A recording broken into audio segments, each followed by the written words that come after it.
Y ya estamos de regreso.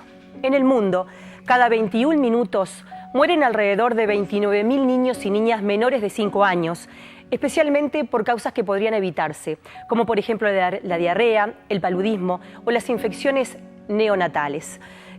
Ministro, ¿cómo se viene desarrollando y cómo piensa el Ministerio seguir con esta baja que, bueno, afortunadamente ha logrado Uruguay en cuanto a la mortalidad infantil? Bueno, lo primero es ubicarnos por qué se está dando esta tendencia a la baja, digamos, ¿no? En el mundo en general la mortalidad infantil es un indicador muy duro, digamos, del estado no sanitario, sino el estado social de un país, digamos, igual que la mortalidad materna. La mortalidad materna también por otras razones, en ese caso más sanitarias. ¿Por qué? Porque en la mortalidad infantil influye muchísimo el proceso del embarazo. Por lo tanto, el control del embarazo y las condiciones materiales y de contexto social en el que se realiza el embarazo son muy importantes. Por lo tanto, ahí importa mucho las políticas de protección social, las políticas de saneamiento, las políticas de vivienda, aún las políticas de rutas para poder llegar con cierta rapidez, en algunos casos donde haya embarazos de riesgo, a maternidades de mayor complejidad. Y al mismo tiempo, como la mortalidad infantil se mide hasta el primer año de nacido, importa mucho los controles que se realizan en los niños en ese primer año de vida, qué tipo de controles, si van a controles, la vacunación que está incorporada. Entonces, de alguna manera, el indicador de mortalidad infantil es un resumen de las condiciones sociales de un país. Una tendencia a la baja está diciendo que el país está socialmente mejorando las condiciones de vida de su población, aunque esto se refiere a un grupo reducido de su población, que son las madres y los niños que nacen. Pero es un indicador, por eso se usa mucho en la comparación internacional la tasa de mortalidad infantil, como también se usa en el otro extremo del tramitario, la esperanza de vida al nacer, digamos, ¿no? Porque ese es el otro que junto con la mortalidad infantil unidos representan el estado social de un país. Y que se sigue extendiendo además, porque que en Uruguay somos bastante longevos. Sobre todo en las mujeres, sigue creciendo bastante. Bueno, pero eso por inteligentes, ministro. Sí, ¿sí? Pues, sí, seguro. Otra pregunta que quería hacerle, nosotros cuando hablamos de mortalidad infantil, sabemos que esta se divide en dos, digamos, ¿no? La que es la neonatal, en los primeros 28 días de vida, y luego la posneonatal, que es desde ese momento hasta el año de vida. ¿Cuáles son los factores que influyen en dos tipos, digamos, de mortalidad? Ahí va. Sí, incluso un análisis más detallado se está haciendo ahora. En la neonatal se divide en precoz y tardía, si es los primeros 7 días o entre los séptimo día y los 28, ¿no? Pero la gran división es esa que usted mencionaba entre neonatal y posneonatal. En general, la neonatal está muy vinculada al proceso del embarazo y al control del embarazo, está vinculada a malformaciones congénitas, es decir, cuestiones que vienen de la genética, y está vinculada a los riesgos que se hayan asumido a lo largo del proceso del embarazo, por ejemplo, adicciones, alcoholismo, el no haberse hecho los controles adecuados. Claro, que ahí es donde podemos actuar. Y ahí es claramente donde se puede actuar. Por ejemplo, nosotros hemos incorporado desde el año 2007 una meta que se le paga a las instituciones de asistencia médica colectiva según cuántas embarazadas captan en los primeros 3 meses.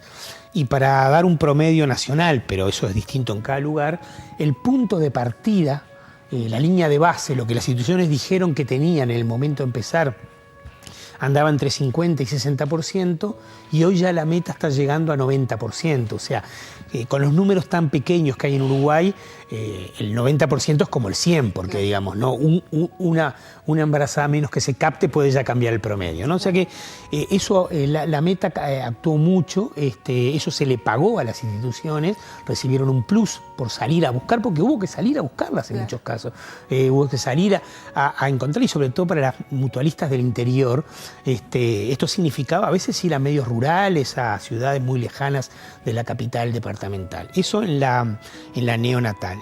Y en la posneonatal básicamente influyen las infecciones respiratorias, por eso fue tan importante el cambio del esquema de vacunación con la incorporación de la antineumocóxica 13 valente, digamos, ¿no? Que es uno de los pocos países en el mundo que que la tiene y que ha dado resultados muy exitosos por el nivel de cepas que cubre. Claro. Lo otro que influye mucho allí son las muertes en domicilio sin causa justificada, y eso sobre todo tiene que ver con problemas que no se detectan, y para eso hemos incorporado obligatoriamente a partir del 1 de enero del 2011 la visita domiciliaria obligatoria, que en el sector público se hace históricamente, se conoce con el nombre de plan aduana, claro, pero se hace más concentrada en Montevideo, ¿no? Y en algunos lugares del interior. Ahora es obligatorio también para las mutuales, y eso significa que entre el tercer y el 10º día un profesional de la salud visite a la familia, porque allí se pueden visualizar cuestiones que las familias no las visualizan, digamos. Esto también es muy común en muchas partes del mundo. Ahí están entonces las respiratorias y también las propias malformaciones congénitas, que en general actúan sobre eso. Y sobre eso hemos hecho dos cosas. Primero, un registro obligatorio de malformaciones congénitas, que algunas causan mortalidad y otras causan morbilidad. Es muy común conocer gente mayor que supo que sus hijos tenían problemas acústicos de sordera cuando entraron a la escuela. Hoy eso ya no es así, porque el screening neonatal que se hace para detectar la sordera infantil hace que cuando el niño nazca, si tiene un riesgo de problemas acústicos, ya se saben de antemano. Y lo segundo, que esto no lo hemos hecho, sino estamos trabajando para hacerlo, es empezar a concentrar en el Banco de Previsión Social el tratamiento de las malformaciones congénitas. Por ejemplo, ahora incorporamos en el Fondo Nacional de Recursos medicamentos para la fibrosis quística, una enfermedad que hace 20 o 30 años no pasaban de los 10 años los chiquilines y hoy llegan a 30, 35 años, ¿no? Entonces, bueno, un poco todo eso junto, infecciones respiratorias, captación precoz del embarazo y actuar sobre las malformaciones congénitas, como que dan un panorama que permiten pensar que podemos seguir actuando sobre las causas evitables que todavía existen en ese 7.71 en la mortalidad infantil. Nosotros cuando hablamos también de la mortalidad postneonatal, vemos que también hay muchas diferencias en cuanto a la sociedad en sí, ¿no? Por un lado tenemos las muertes en estratos sociales más deficitarios, digamos, que no son las mismas de los estratos más acaudalados. Sí. ¿Hay todavía mucha brecha en No, Uruguay? no hay mucha. Sigue habiendo brecha, pero cada vez es menor. Claro, de hecho, no olvidemos que 2/3 de los nacimientos son en el sector público. Claro. Entonces, no podría haber bajado tanto la tasa si no hubiera bajado en el sector público. Lo que pasa es que lo que todavía tenemos es algunas diferencias regionales entre departamentos, que también hay que manejarlas con cautela, porque una tasa de mortalidad infantil cada 1000 nacidos vivos en un departamento que nacen menos de 1000 al año, claro, es poco representativo como tasa, y hay que hablar de número de nacimientos. Pero en los lugares donde nacen más concentradamente, Montevideo, Canelones, ha cambiado bastante esa brecha. Y ahí sobre todo, bueno, todos conocen el programa Canelones Crece Contigo, que es un programa de la Intendencia de Canelones con el Ministerio de Salud Pública. Es decir, ha habido una política proactiva del sector público para actuar sobre esas causas de mortalidad. Y repito, yo creo que si seguimos trabajando... Bueno, me olvidé decir otra cosa muy importante, que son los bancos de leche materna. Sí. Seguramente el doctor Borbonet va a hablar de eso, porque él sabe mucho de eso, que hoy eso, se le está dando a los niños que nacen hasta 1,5 kilos en el interior, ¿verdad? Y creo que 1,800 en Montevideo, aumentó ahora hace muy poquito. Sí. Y eso ha sido muy importante para rescatar vivos a esos niños, claro, que quizás en otras condiciones hubieran sido parte de la estadística, ¿no? Sabemos el beneficio de la lactancia materna y que muchas veces en estos niños que son tan prematuros, con tan bajo peso, puede ser realmente vital. Sí, ¿no? Es muy vital. ¿Cómo piensa usted que influyó esta reforma de salud en la disminución de la mortalidad infantil? Bueno, yo creo que influyó mucho y uno podría decir muchas cosas, pero voy a marcar 3 elementos. Uno del que ya hablé, pero lo voy a volver a repetir, que son las metas asistenciales. Cuando nosotros decidimos que íbamos a incorporar un seguro nacional de salud, dijimos vamos a dedicar un 10% de los ingresos del seguro a pagarle a las instituciones por el rendimiento que tengan. Y elegimos 3 variables para ese rendimiento. ¿No? Captación precoz del embarazo, controles obligatorios en los niños hasta 2 años y médico de referencia. Las 3 son medidas que influyen mucho sobre el seguimiento del embarazo y de los niños y por lo tanto en la reducción de la mortalidad infantil. Segundo, El segundo elemento que ha influido mucho desde las medidas que hemos tomado es la incorporación de los niños, incluidos los recién nacidos, al Sistema Nacional Integrado de Salud, los 500.000 niños que ingresaron. Y no necesariamente porque antes no tuvieran cobertura, porque el Uruguay es un país que por definición, la Constitución dice, si usted no tiene como recursos, el Estado lo atiende. O sea que en realidad cobertura tiene todo el mundo. Sin embargo, no es lo mismo cobertura que atención programada y regulada. Y eso es lo que hizo el sistema con los niños. Una atención programada y regulada a lo largo de, como yo le digo siempre, de -9 a 24 meses, desde el embarazo al nacimiento, y eso influyó sobre la mortalidad infantil. Y creo que en tercer lugar, el crecimiento de las instituciones de asistencia médica colectiva y la mejora de los niveles salariales en los pediatras, en los neonatólogos, también significó un mayor involucramiento, no porque un médico que se le pague mal no se involucra, pero esto generó un mercado de trabajo y un desarrollo profesional, y un desarrollo de la educación profesional que también fue muy importante.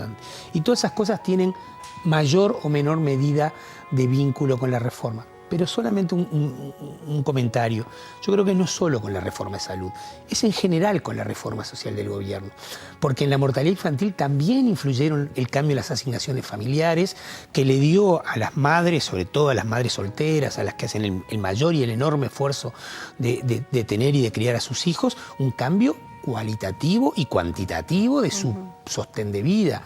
Y también, digamos, influyeron, digamos, otras medidas del MIDES, como la tarjeta alimentaria. Así, yo creo que un conjunto de medidas que le dio mayor sentimiento de certidumbre a las personas, y en particular a las madres, durante el proceso de embarazo y nacimiento, y eso también influyó para la mortalidad. O sea, no fue solo la reforma de salud, yo diría fue la reforma social del gobierno. Sabemos que obviamente la salud está mejor si hay más trabajo, si hay más alimentación para los niños, y si tenemos una mejor calidad de vida para todos. Y si hay mejor hábitat, mejor esquema habitacional, mejor vivienda, saneamiento, todo eso influye sobre la salud. Por eso es un indicador de salud tan importante, ¿no? La mortalidad infantil.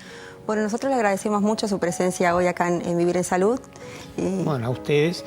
Y la verdad que para nosotros este es un tema muy importante, por eso mismo que decíamos al principio, por lo que refleja, y sobre todo, bueno, el mensaje que nosotros damos es vacunación, ¿no? Vacunación completa. Buena parte de los casos de mortalidad infantil son niños que no tenían el certificado completo, digamos, con todas sus dosis, ¿no? Ahí hay una buena parte de la cuestión, y eso es cultura ciudadana también, ¿no? Muy bien, muchas gracias. A usted. Bien, y entonces vamos a agregarle al ministro que hasta el 20 de este mes hay posibilidad de poderse vacunar contra la gripe, que no es obligatorio, pero también es una de las cosas importantísimas que influyen más que nada en niños y en las personas mayores y las personas obviamente que sufren de alguna patología respiratoria. Hacemos entonces la pausa y regresamos con ustedes. El próximo 28 de julio se celebra por primera vez el Día Mundial contra la Hepatitis. La Organización Mundial de la Salud tiene como objetivo fomentar la toma de conciencia sobre las hepatitis virales y las enfermedades que causan. Los virus A, B, C, D y E de la hepatitis causan infecciones agudas y crónicas e inflamación del hígado que puede desembocar en cirrosis y cáncer hepático. En el mundo hay alrededor de 350 millones de personas con infección crónica por hepatitis B y unos 170 millones de personas infectadas por el virus de la hepatitis C.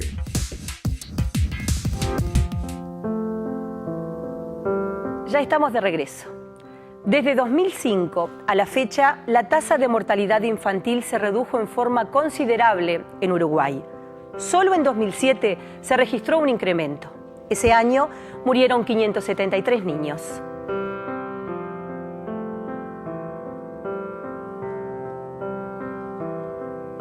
En 2010 entonces nacieron vivos 47.200 niños. De ellos, 364 murieron antes de cumplir su primer año de vida. De ese total de fallecidos, 130 murieron en el periodo neonatal, es decir, antes de los 28 días de nacidos, y los restantes 174 en el periodo postnatal, es decir, después de los 28 días, pero antes de cumplir el año. Volvemos para hablar de los niños prematuros, porque no queremos dejar pasar de lado lo importante que es para ellos la leche materna. Amamantar es lo mejor, pero muchas veces es imposible para las madres. Es el momento entonces en el que el banco de leche humana es la opción para el bebé. Banco de leche humana. La lactancia materna es la intervención de menor costo y mayor efectividad para disminuir la morbimortalidad infantil. Aquí en Uruguay ya por suerte llevamos unos cuantos años de experiencia. A hablar de banco de leche, recordar a Rubén Paniza, que fue un colega y amigo que tuvo mucho que ver en que en Uruguay tenga varios bancos de leche. Aquí el del Peña Rosell para nosotros es fundamental, porque en muchos niños, prematuros algunos y otros no prematuros, no pueden alimentarse con leche de su madre. Por ejemplo, niños cuya madre tiene VIH positiva, SIDA. Aunque no tenga SIDA, que tenga VIH positiva, solo con eso se desaconseja la leche. Otros niños que tienen intolerancias, otros que fueron niños afícticos, y ni que hablar los pretérminos extremos, necesitan la leche de madre. Y muchas de estas madres, en el correr de los días o semanas, por el estrés, por la situación que viven, dejan de lactar. Y no es lo mismo lactar con leche de vaca, aunque sea industrializada como fórmula, que leche humana de madre. Desde el punto de vista inmunológico, nutricional, nos ha cambiado a favor la evolución nutricional, ponderal e inmunológica en nuestros prematuros. Gracias a las donantes voluntarias que apoyan los bancos de leche humana dependientes de ACE, desde 2003 a la fecha se han alimentado más de 5.000 niños y niñas y se han pasteurizado casi 9.000 litros de leche humana. Hay muchísimo para hablar de este banco de leche humana, pero eso lo dejamos pendiente para hablar en otra oportunidad. Muchísimas gracias por acompañarnos. Eso sí, no se olviden, la cita es el próximo sábado, a partir de las 10 de la mañana, en A+B y Canal 10. Buena semana.